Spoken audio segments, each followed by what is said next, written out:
Hello.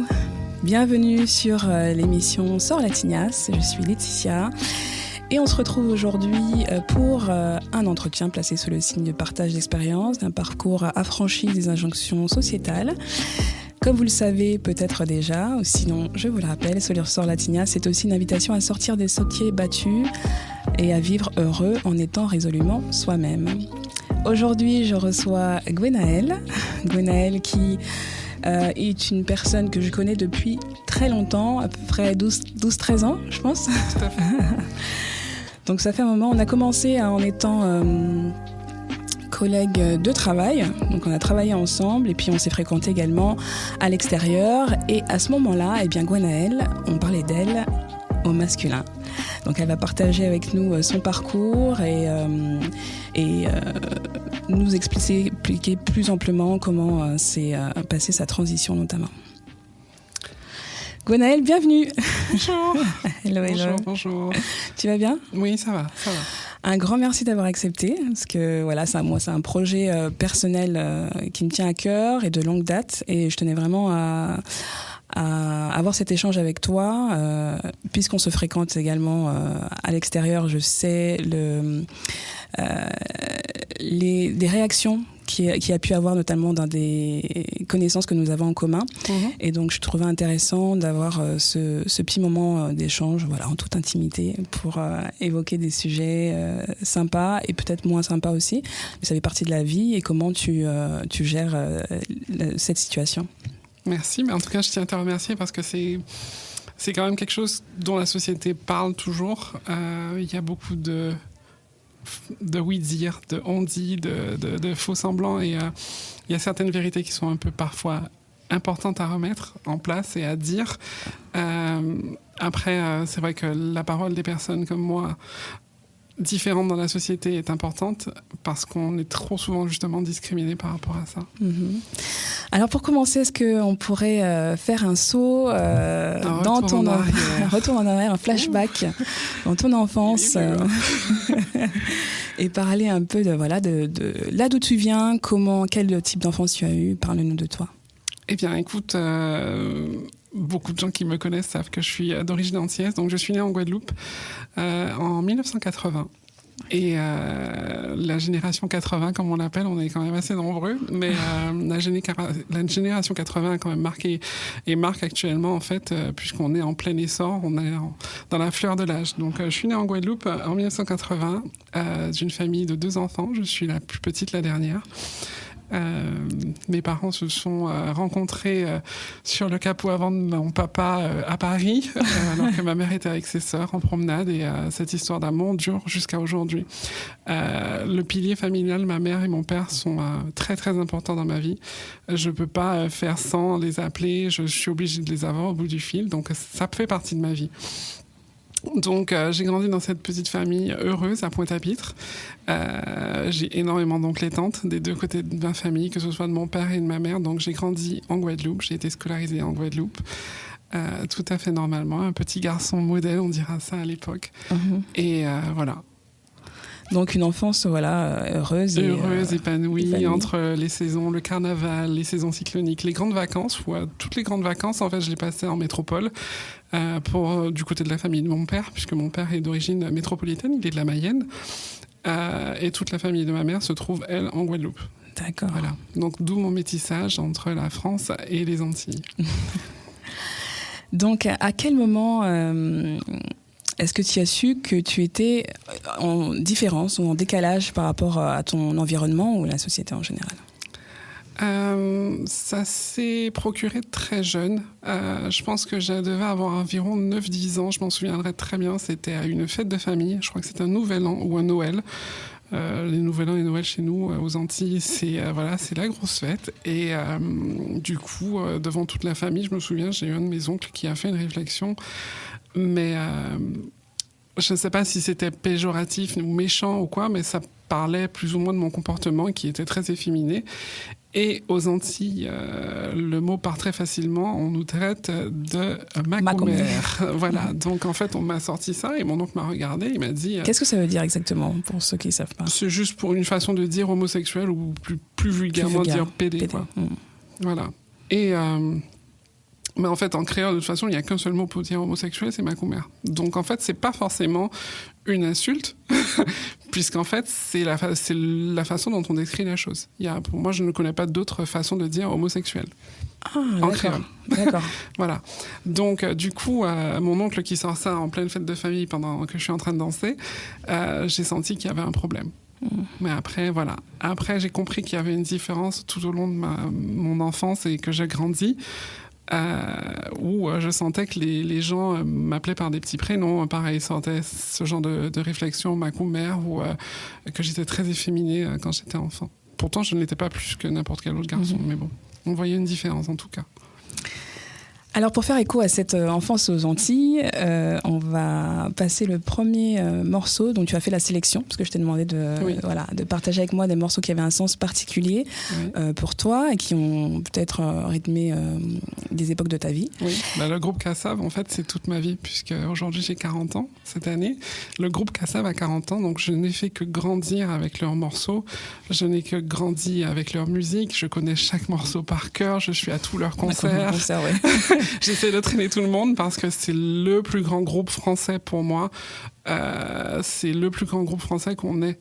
Et ça représente énormément d'espoir pour beaucoup d'Antillais.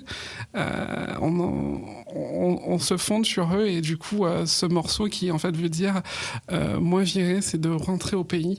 Et le retour au pays est toujours important. Ça fait partie de sa culture, ça fait partie de soi et c'est très très important de savoir d'où on vient et où on va.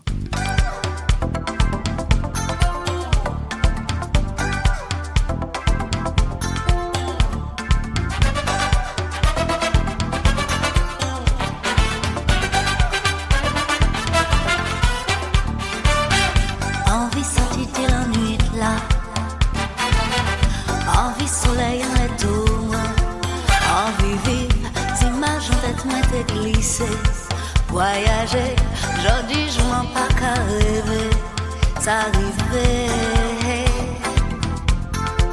et ça belle.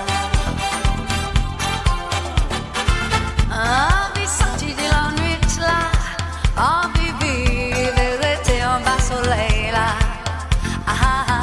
Des wawa pour les mélanger, qu'à bouger, m'en la pour mon boulet, m'en virer. Chaye moins si vous coupez, la sina peut pas pousser.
Je suis déjà repartie là, je suis en Guadeloupe, c'est fini, je suis rentrée chez moi. Donc c'est un morceau quand même empreint de nostalgie. J'imagine qu'en étant en métropole, tu penses souvent aux Antilles. Oui, beaucoup. Mais tu y vas quand même assez souvent. Je me dois et je me force à y aller une fois par an, tout simplement parce que ce retour aux sources est important. Comme je disais, le fondement en fait d'un être humain, c'est ses origines. Et moi, même si je suis métissée de métropole et de Guadeloupe, je suis née, j'ai grandi avec les alizés, j'ai grandi avec la plage, j'ai grandi avec la Guadeloupe. Oui, cette carte de paradis, la carte postale typique, elle est là.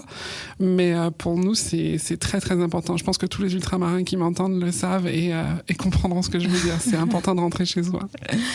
Alors donc tu fais cette enfance aux Antilles, cette petite enfance super heureuse, et à un moment donné tu viens en métropole. Quel a été le cheminement en fait? Eh bien écoute, je devais rentrer dans une autre grande compagnie française. Je devais passer mes sélections et malheureusement il y a eu le 11 septembre 2001 qui donc compagnie aérienne, donc dans le domaine du transport. Du transport aérien, tout à fait. Donc j'ai quitté la Guadeloupe, j'avais 21 ans. Et donc suite au 11 septembre, malheureusement, les choses ne se sont pas faites. Tout était gelé. Voilà, il y a eu de grands bouleversements, comme à peu près actuellement avec le Covid. Hein, c'est un gros cataclysme.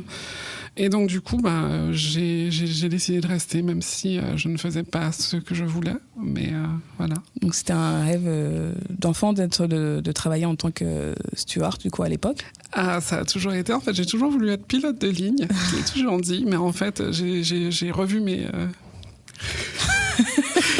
j'ai revu c'est l'aspiration et les ambitions à la baisse. Voilà, exactement. J'ai revu à la baisse. J'ai dit, ouh, les mathématiques et moi, on va dire que ça fait 4. Donc, voilà. Très bien. Donc tu es en France et... alors, on va passer un petit peu sur l'aspect de l'identité, de la sexualité. Comment tu te situes à ce moment-là? Alors déjà, quand j'arrive en métropole, c'est un peu le choc des cultures. On va dire ça comme ça. Venant de ma petite île, forcément, on n'a pas le même rythme de vie, la façon de voir les choses. Et donc, du coup, un peu choquée par Paris et l'influence, le rythme de vie de la capitale. Donc, forcément, un peu différente. Mais je m'y fais. Mais ce qui me fait découvrir les choses différemment, c'est surtout le milieu homosexuel. On va dire qu'en quittant la Guadeloupe déjà, j'avais un doute sur ma sexualité. J'ai fait certes mes premières expériences sexuelles avec des garçons en Guadeloupe, juste avant de quitter la Guadeloupe, mais quand je suis arrivée à Paris, ça a été réellement la compréhension que j'étais attirée par les garçons, parce que j'ai été hétérosexuelle au début. Mon premier rapport avec une fille, j'avais 14 ans, et de 14 ans jusqu'à mes 19 ans, j'ai eu que des copines. Voilà. Et donc après, quand j'ai eu mes premières expériences avec des garçons, j'ai compris qu'il y avait quelque chose qui se faisait au niveau... mon attirance était plus orientée vers les garçons. Et donc du coup, forcément, arrivé à Paris, le fait qu'il y ait un lieu dédié pour ça, aux Antilles, nous n'avons pas, à l'époque, à mon époque, on n'avait quartier, pas de donc tu parles du Marais. Le Marais qui est connu pour ça. Mais il y a plus de lieux de rencontre, en tout cas, pour homosexuels en métropole qu'aux Antilles, ça c'est sûr. L'acceptation des homos aux Antilles, d'ailleurs, est encore très très difficile jusqu'à aujourd'hui.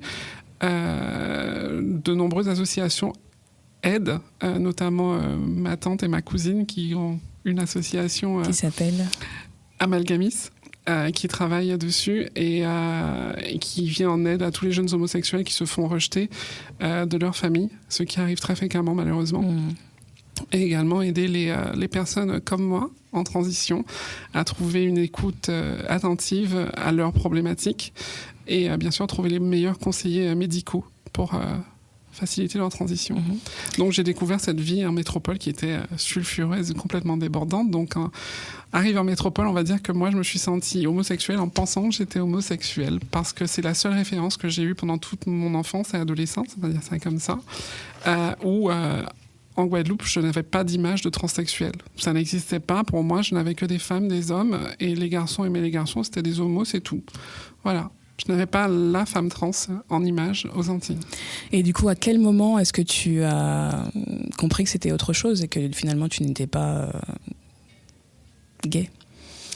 Déjà, en fait, un soir, on était avec mon meilleur ami. On est parti dans une soirée spécifique pour les personnes trans sur Paris, à Pigalle. Et du coup, on s'est travesti. Ça a été ma première soirée comme ça. Et en fait, quand j'ai mis les talons, les jeans, je me suis maquillée et j'ai mis cette perruque sur ma tête, j'ai compris qu'il y avait quelque chose qui se passait en moi, mais je ne pouvais pas le décrire. Je n'ai jamais su, en fait, jusqu'à mes 32 ans, que j'étais trans. Je savais qu'il y avait une grosse différence, il y avait quelque chose qui était très différent. Je n'aimais pas mon reflet dans un miroir, je n'ai jamais aimé mon corps, je n'ai jamais aimé mon visage dans un miroir. Et à 32 ans, malheureusement, j'ai, comme beaucoup, et certaines ils y arrivent, à 32 ans, j'ai fait ma tentative de suicide, le 2 novembre 2012, exactement. Donc ça a été vraiment l'élément déclencheur ou Alors, élément déclencheur, oui, mais en fait, pas pour ce sujet-là, c'est plus par le côté incompréhension de ma personne. Je ne comprenais pas qui j'étais, je ne comprenais pas mon intérêt, je ne comprenais pas pourquoi j'étais toujours célibataire, parce qu'en fait, j'ai toujours été célibataire, je n'ai jamais vraiment été en couple. Je n'ai eu que des aventures, sans lendemain forcément.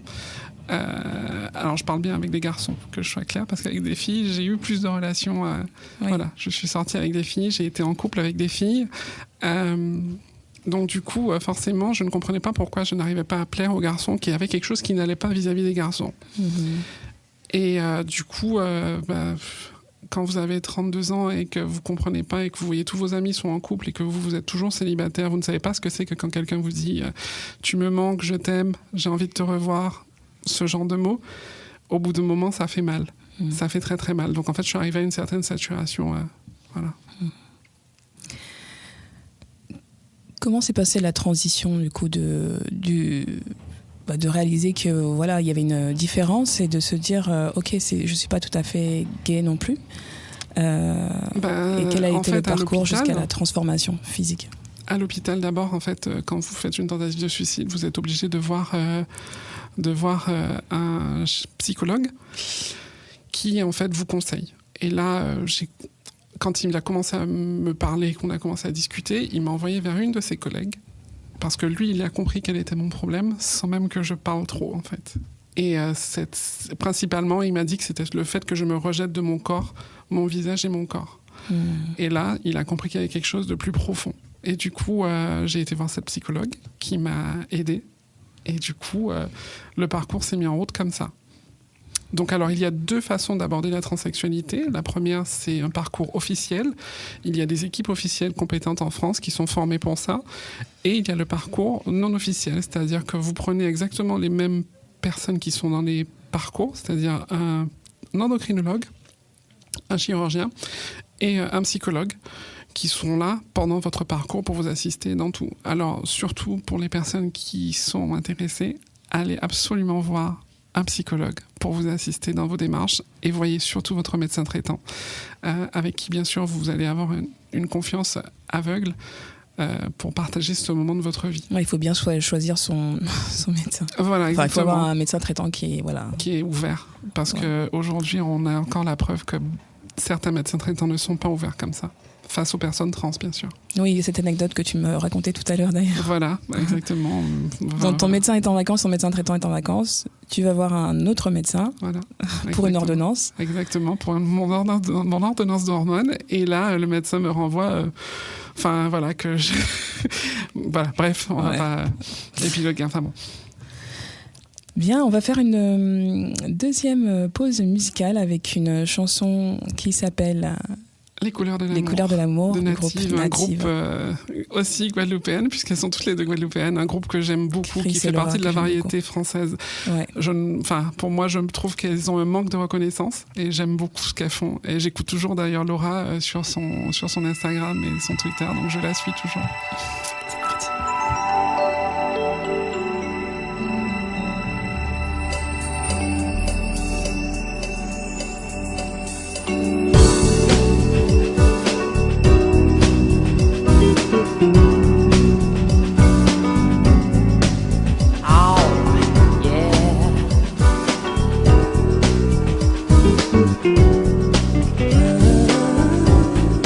Ta peau sur ma peau, ça leur fait peur.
coup.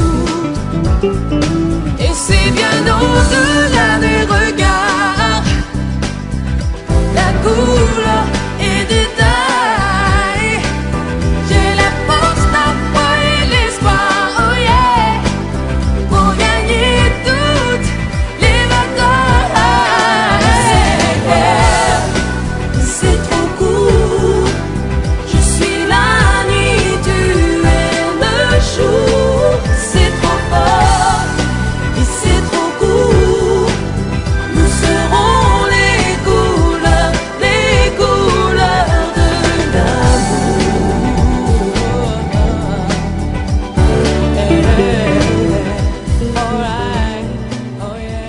Nous sommes de retour avec Gwenaëlle.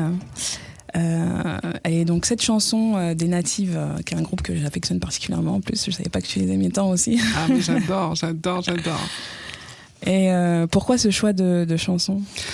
En fait, ça reflète exactement les problèmes aujourd'hui des couples mixtes ou des enfants métis. C'est-à-dire l'acceptation par nos familles respectives.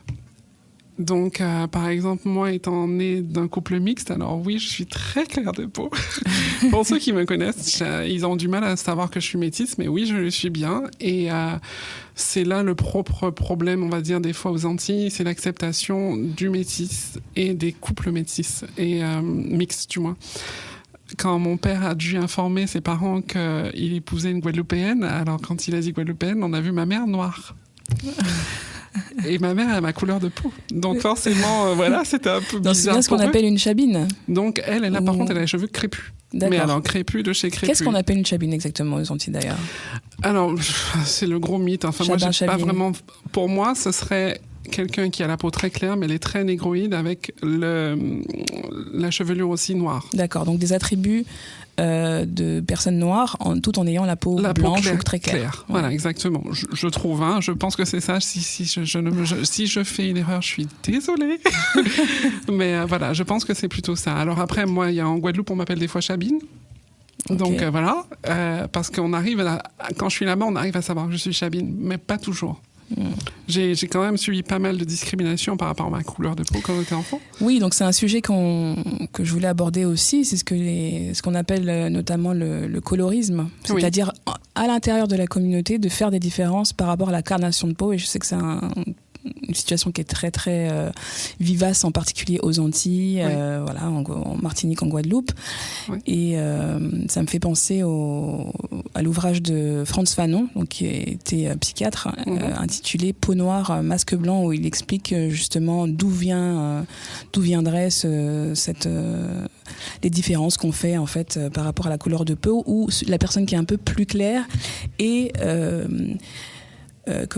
est supposée être meilleure entre guillemets, mais aussi subit quand même peut-être une mise à l'écart parce qu'elle n'est pas tout à fait considérée comme native ou native. Voilà. En fait, c'est le problème auquel j'ai eu à faire face depuis mon enfance, c'est-à-dire cette contradiction que j'ai, c'est-à-dire que intérieurement, je me sens guadeloupéenne.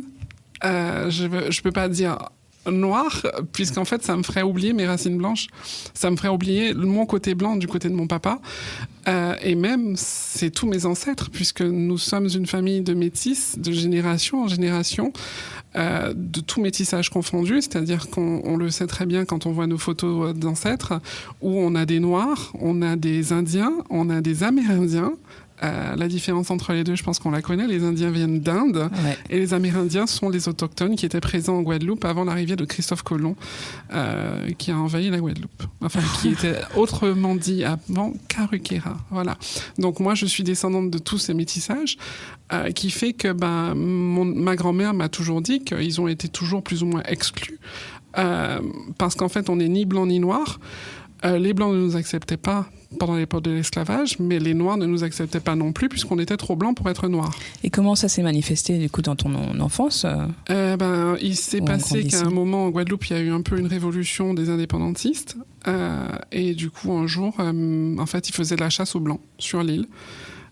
C'était dans les années 80 et un jour il y avait des bombes qui étaient sur l'île, un peu comme en Corse à un moment. Ça a été dramatique aux Antilles. On a eu des couvre-feux et tout, et En fait, on a dû être évacués, ma mère, et mon père et moi et mon frère, de Pointe-à-Pitre, avec un blindé de la gendarmerie qui nous a emmenés à l'aéroport pour qu'on aille sur l'autre partie de l'île, où c'était plus sûr pour nous, puisqu'il y avait une chasse aux Blancs dans les rues de Pointe-à-Pitre à cette époque-là. Et sur cette partie de l'île se regroupaient traditionnellement les Pointe-à-Pitre était dans la capitale économique. Non, pas forcément. Okay. Non.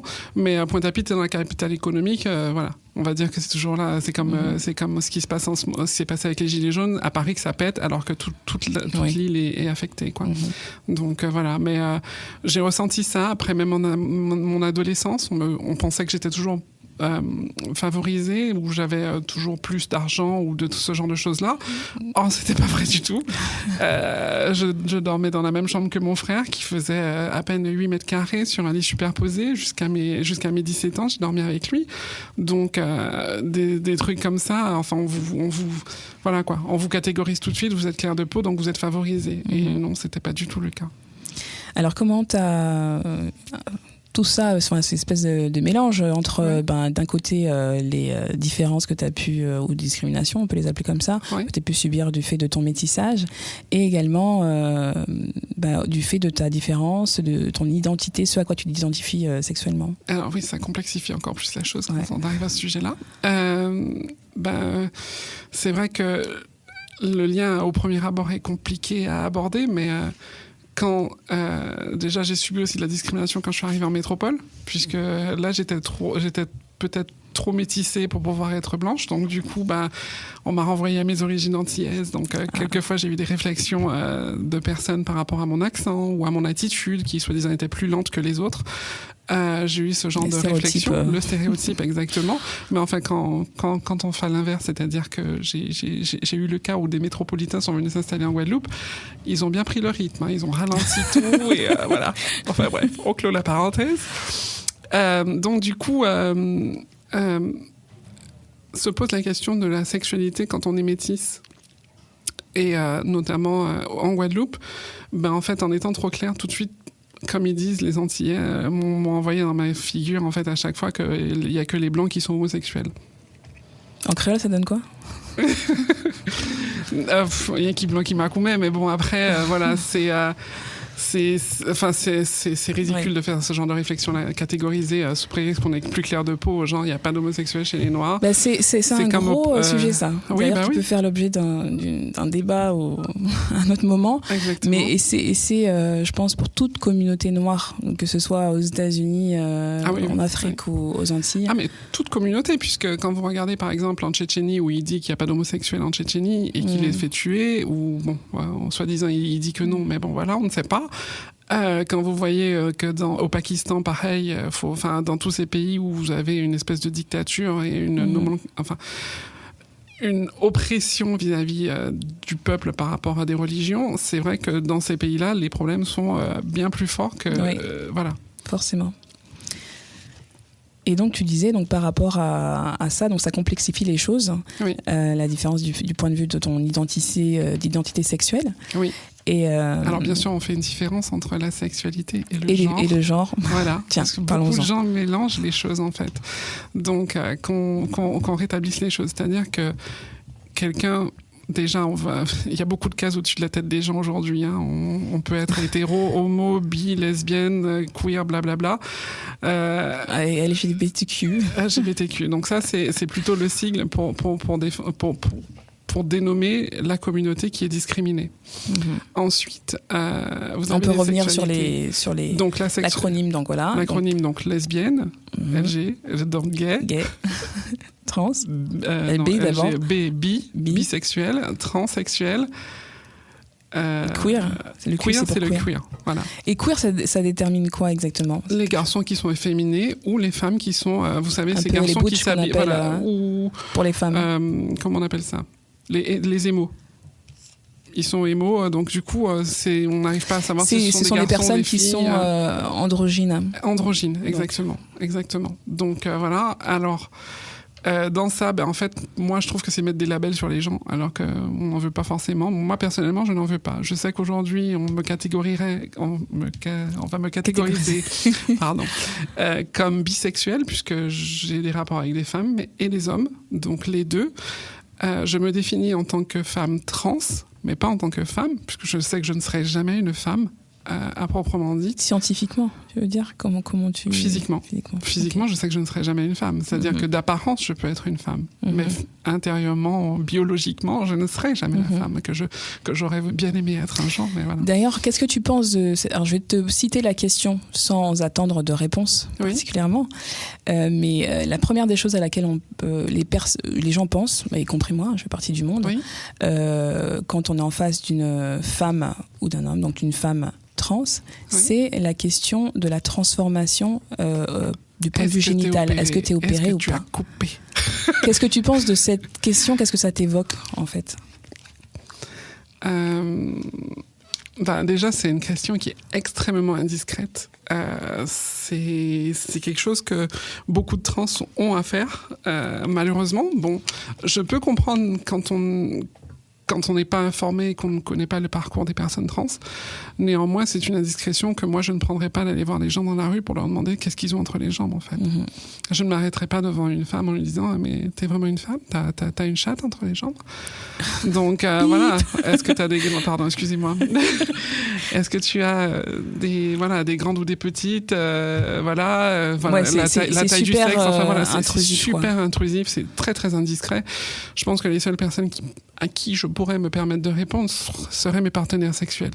Mais encore, aujourd'hui, je pense qu'il y a un besoin d'éducation et d'apprendre des autres.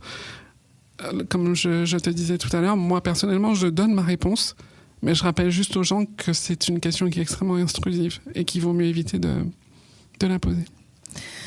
On va faire une pause musicale de nouveau avec la chanson de France Gall ou Lara Fabian. C'est France Gall, il me semble. Ouais, très bien. Et Ella. Très bien, à tout de suite.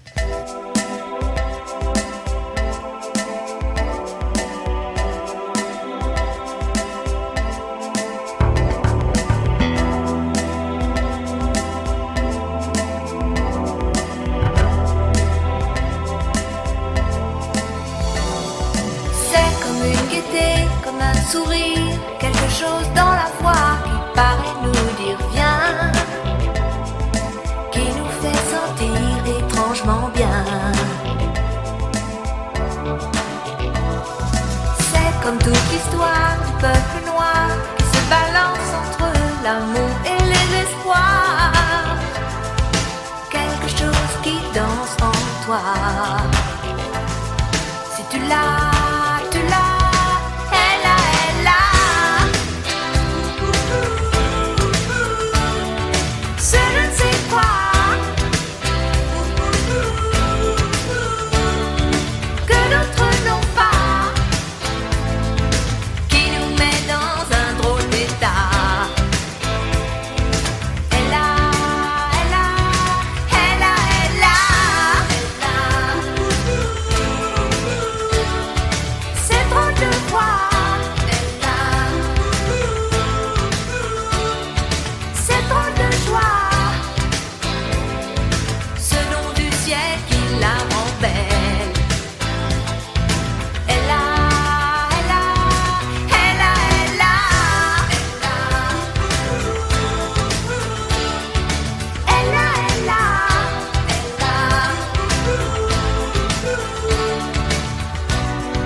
sur tout ce que Dieu peut te mettre entre les mains.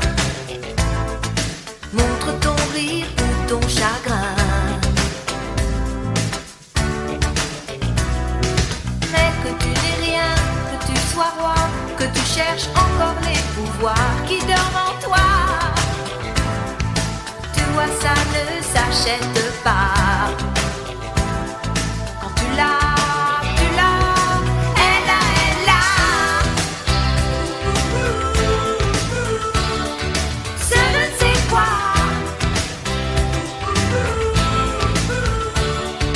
que d'autres n'ont pas, qui nous met dans un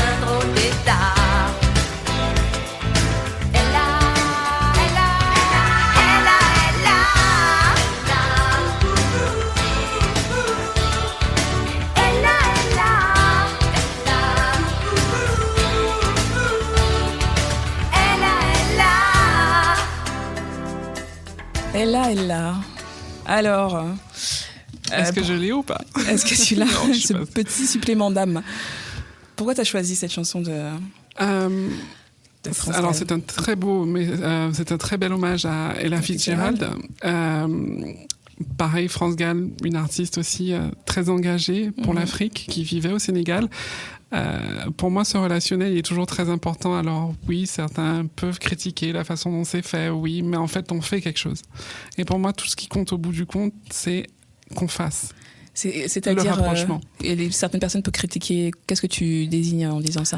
Il y a des gens qui disent oui, mais non, en fait, le fait qu'elle soit artiste est très connu, le fait qu'elle chante des chansons avec un thème pour les Noirs et tout ça, voilà, D'accord. le fait qu'elle soit blanche, en fait, elle ne peut pas s'approprier de rendre hommage aux personnes noires. Je sais que en ce moment, surtout avec les sujets qui courent, il y a eu beaucoup de personnes comme ça qui disaient que une personne d'une autre couleur ne peut pas parler du problème parce qu'il ne le comprendra pas. Et malheureusement, je trouve que c'est complètement ridicule comme façon de penser. Assez d'accord avec ça. On était sur donc ton parcours et la transition en elle-même, Oui. avec des explications sur les différents sigles qui constituent le LGBTQ. Le LGBT, oui. Et donc, du coup, ma vie à Paris. Ta vie à Paris et... Qu'est-ce qui a fait que... Donc, le truc, c'est que quand je suis arrivée à Paris, donc, j'ai découvert cette sexualité. J'ai découvert aussi donc, le travestisme. Et du coup... à la suite de cette tentative de suicide, j'ai entamé donc mes entretiens avec le psychologue et du coup j'ai compris qu'il y avait quelque chose à voir avec mon genre. Que ce n'était pas que sexuel, c'est aussi le genre. Et là, j'ai entamé ce parcours avec donc le psychologue pendant 2 ans. Et donc du coup, pendant ces 2 ans, j'ai découvert en fait en même temps tout ce qui m'était arrivé dans ma vie, c'est-à-dire dans ma famille. Puisque pour faire la psychologie, il faut aussi savoir d'où on vient. Et du coup, j'ai dû demander à ma mère, en toute discrétion, sans lui expliquer déjà que j'avais fait une tentative de suicide, j'ai dû demander à ma mère, en fait, comment j'ai été conçue. Qu'est-ce qui s'est passé pendant mon enfance et pendant sa grossesse. Et voilà, toutes ces questions qui ont fait que le gynécologue lui avait annoncé qu'elle attendait une fille. Alors qu'elle ne voulait pas savoir au départ. Mais bon, voilà. Le gynécologue lui a annoncé qu'elle attendait une fille. Voilà, exactement. Donc, elle attendait une fille et puis je suis née et malheureusement, voilà.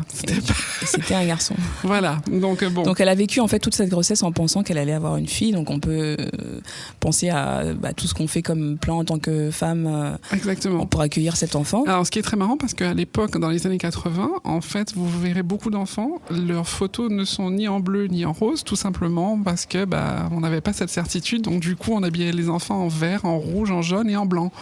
Donc, oui, la layette, on préparait la layette avec des couleurs qui soient mixtes. Neutres, mixtes, qui conviennent à tout enfant. Donc en fait, sur toutes mes photos, je suis ou en vert, ou en rouge, ou en blanc, mais bon, voilà, toutes couleurs sauf bleu ou rose. Et donc du coup, c'est vrai que ça a été un premier choc pour moi, je ne savais pas.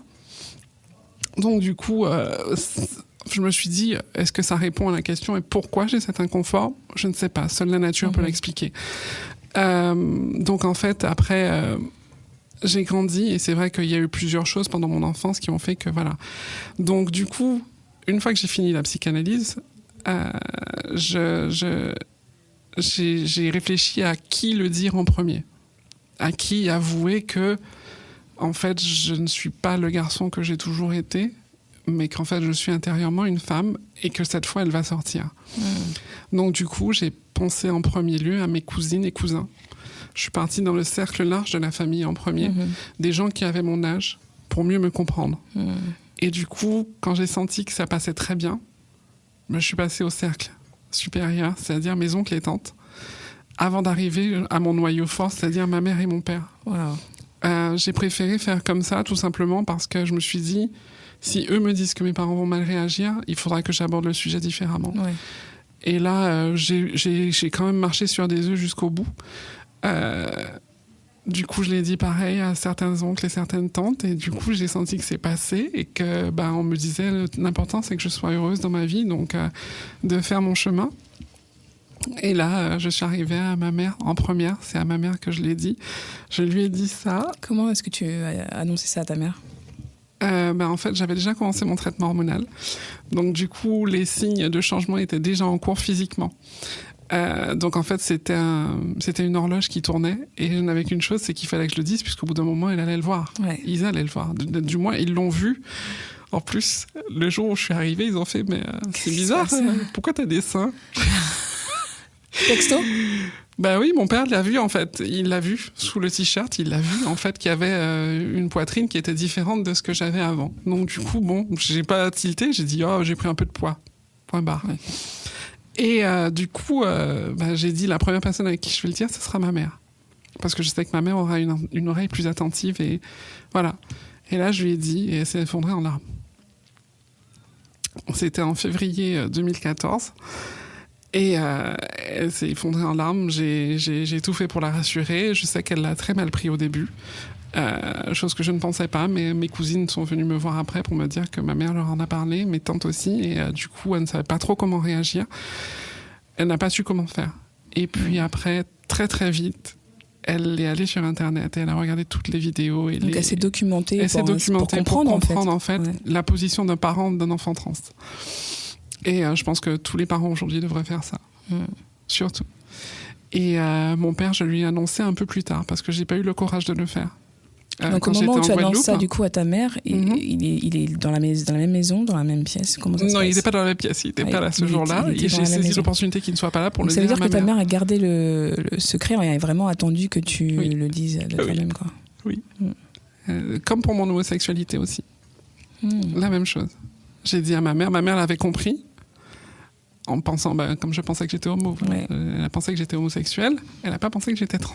Ouais. Ah, donc j'ai fait, comme on dit, un double coming out. C'est un peu compliqué. 2 fois. 2 fois, des grosses annonces, super. Et on m'a dit, la prochaine fois, c'est quoi ? Je sais pas. Comment ça a été accueilli par ton père parce que là, au niveau du cercle large... Rejet, mais en fait, c'est pas un rejet à me bannir. C'est un rejet... d'expression, c'est-à-dire que les deux ont dit non, c'est pas possible. Mais je suis en face d'eux en fait, et je leur ai expliqué la situation. Je leur ai dit écoute, de toute façon c'est simple, je reste votre enfant, peu importe mon sexe, et voilà, c'est tout ce que je te demande, c'est d'accepter ça. Mon père au début m'a dit oui, mais j'ai pas envie de te voir en face de moi comme ça. Voilà, je pense qu'il avait une image aussi très stéréotypée de la personne transsexuelle qu'on peut avoir pour la société aujourd'hui. Dès qu'on dit transsexuel, automatiquement on va s'arrêter déjà sur sexe et on va voir que les prostituées et des trucs comme ça. Malheureusement. Mais parce que c'est la seule ça pose la question de la représentation. La représentation aussi, mais c'est l'insertion sociale des personnes trans. C'est-à-dire qu'une personne aujourd'hui qui fait son coming out dans certaines sociétés, elle se fait licencier. Donc, même des homosexuels aujourd'hui se font licencier en France sous prétexte qu'ils soient homosexuels. Donc, c'est la problématique, c'est-à-dire qu'au bout d'un moment, les personnes trans n'ont plus d'autre alternative que, je ne vais pas dire qu'elles n'ont que de vendre leur corps, puisque moi, je ne l'ai jamais fait. Et je pense que on peut tous y arriver. C'est vraiment une question psychologique aussi. C'est si on a un psychologique fort, on y arrive. Mais tous ensemble, on peut y arriver. Ça nous amène à la chanson de Lara Fabian sur la différence, que j'aime beaucoup. C'est marrant parce que tu vois, je savais pas que il y a pas mal de morceaux voilà, sur cette playlist que j'aime beaucoup. On va se le passer et revenir pour en discuter.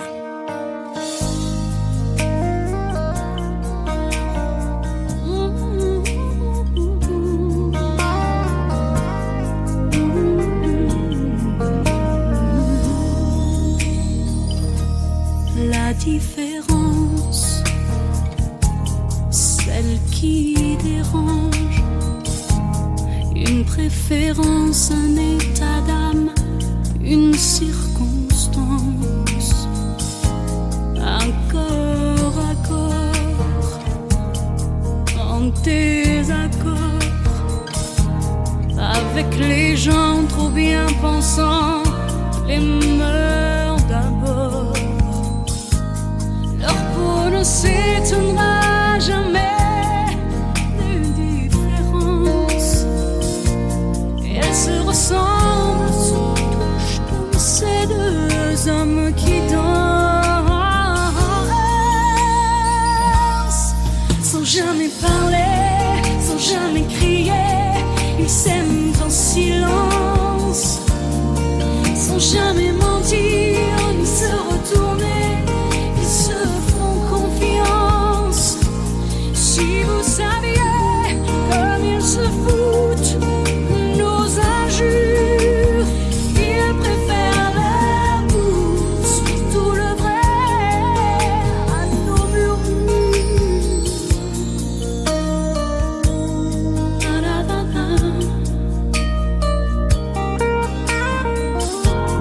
Ils parlent souvent des autres gens qui s'aiment si fort, qui s'aiment comme on dit normalement.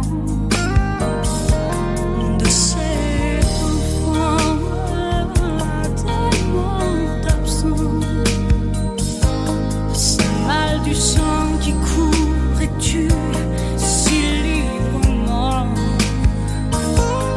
Leurs yeux ne s'éloigneront jamais par négligence. Ils se reconnaissent, s'apprivoisent comme ces deux femmes qui dansent. La différence. Donc j'aime beaucoup cette chanson. Déjà j'aime bien Lara Fabian, donc forcément. Mais ça fait partie des grandes voix. des grandes voix. Et puis et cette chanson sur la différence, voilà, ça me parle. Donc Très très touchante. Mm. Donc on va revenir sur mon père. oui, J'ai pour pas terminer fini, en puisqu'en fait, aujourd'hui il est quand même toujours présent. Donc ça c'était en 2014 et forcément il a mal pris au début et donc du coup j'ai bien parlé avec lui et je lui ai fait comprendre et il m'a demandé du temps. Je lui ai laissé ce temps pour qu'il puisse l'accepter. De toute façon, le temps d'une transition c'est très long, ça ne prend pas 2 semaines. ça a pris combien de temps? Je trouve que j'y suis toujours en fait. Mhm. Le changement de passer d'une vie d'homme à une vie de femme, c'est compliqué. Mhm. Parce qu'il y a certaines choses qu'on ne sait pas forcément dans la vie d'une femme, le comportement à avoir en société, des choses auxquelles je n'avais pas l'habitude, c'est-à-dire les histoires de maquillage et toute la clique. Voilà. La bienséance, ce qu'on attend d'une femme. Encore une fois, parce que c'est... Voilà, le soi-disant ce qu'on attend d'une femme, c'est-à-dire, et ça c'est un poids aussi sur moi, je trouve qu'on attend beaucoup trop des femmes. Toujours être à la perfection de tout, et il y a surtout une chose, c'est-à-dire que le jugement est encore plus fort d'une femme vis-à-vis de moi. D'une femme en particulier? Ah oui, le regard le plus, je ne veux pas dire critique. mauvais, mais critique et piquant, comme on dirait aux Antilles, c'est vraiment des femmes vis-à-vis de moi. C'est-à-dire qu'on attend vraiment la perfection. Pareil, il y a des hommes aussi qui attendent la perfection d'une femme trans, généralement. Parce qu'on se fait une idée de la féminité et de ce que c'est qu'être une femme. Oui, mais qu'est-ce que la féminité? C'est une question qui est ouverte, il y a autant de féminité que de femmes, je dirais. Exactement. Donc voilà, il y a des femmes poilues, il y a des hommes sans poils, il y a des femmes sans poils. Il y a des femmes féminines et d'autres pas. Exactement, mais après, elles sont féminines à leur façon. C'est surtout ce qu'il faut respecter. C'est pas... voilà. Moi, je respecte toutes les femmes dans leur féminité, donc on respecte la mienne. Est-ce que tu dirais que ton parcours, ton chemin de vie te permet d'avoir une plus grande ouverture d'esprit, de tolérance, de fait? Forcément, puisqu'en fait, moi, je suis pas... dans mon parcours de vie, on me le dit à chaque fois, on m'a dit j'ai la chance de vivre 2 vies en une. J'ai été un garçon et maintenant je suis une femme.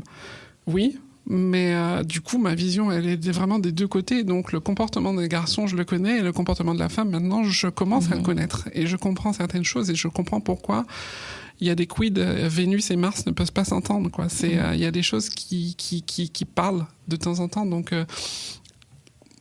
je comprends le positionnement maintenant des 2. Et du coup, j'ai cette sensibilité, parfois, je pense que certaines femmes n'ont pas vis-à-vis de certains hommes, et vice-versa. Est-ce que tu pourrais en dire plus sur tes interactions avec l'autre en société, dans le travail?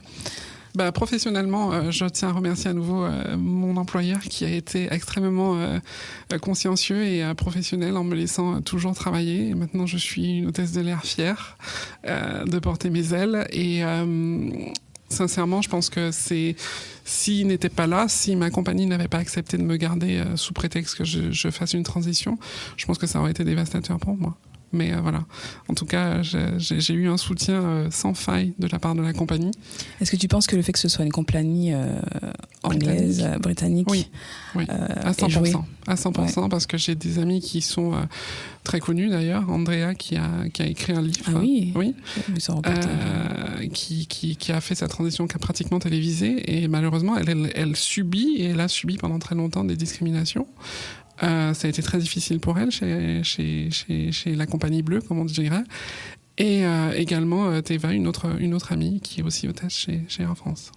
Donc tu as eu beaucoup de chance. Voilà, beaucoup de chance, oui, puisque je ne suis pas la seule. Il y a des transitions hommes-femmes et femmes-hommes. Donc voilà. On va faire une pause musicale, et pour passer vraiment à l'aspect sentimental et amoureux de ta vie. Ouais. On se retrouve dans un instant.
One love, yeah.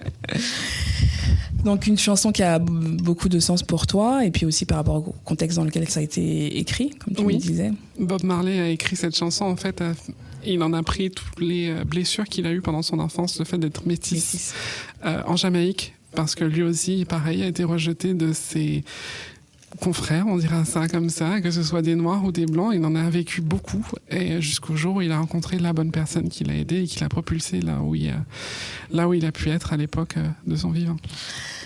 Très bien, parlons du coup justement d'amour au sens large, dans la cellule familiale, d'amour de parents à leurs enfants, d'amour propre, et puis aussi de sentimental.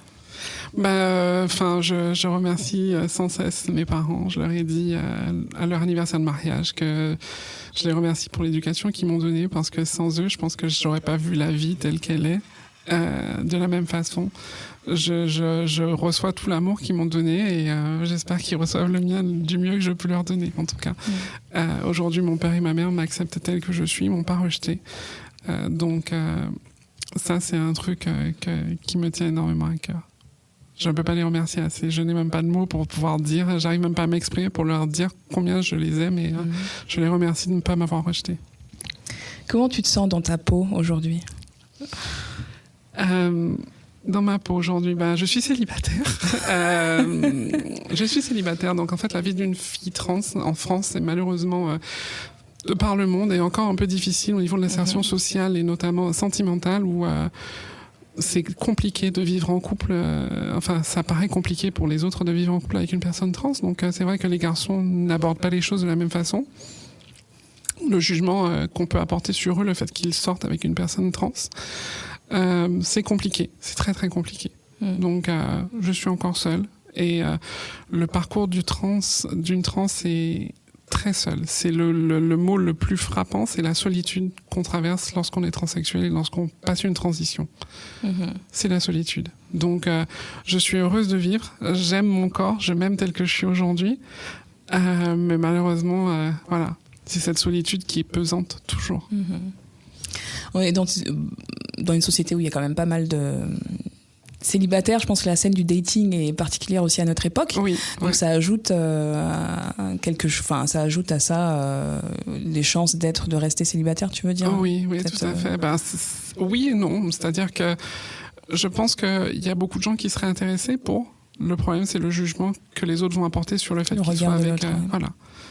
Ça, j'ai eu, et c'est un dénombrable nombre de garçons qui m'ont confié ce genre de commentaires. Ils ne peuvent pas sortir avec moi simplement parce qu'ils ne pourront pas assumer vis-à-vis de leur famille.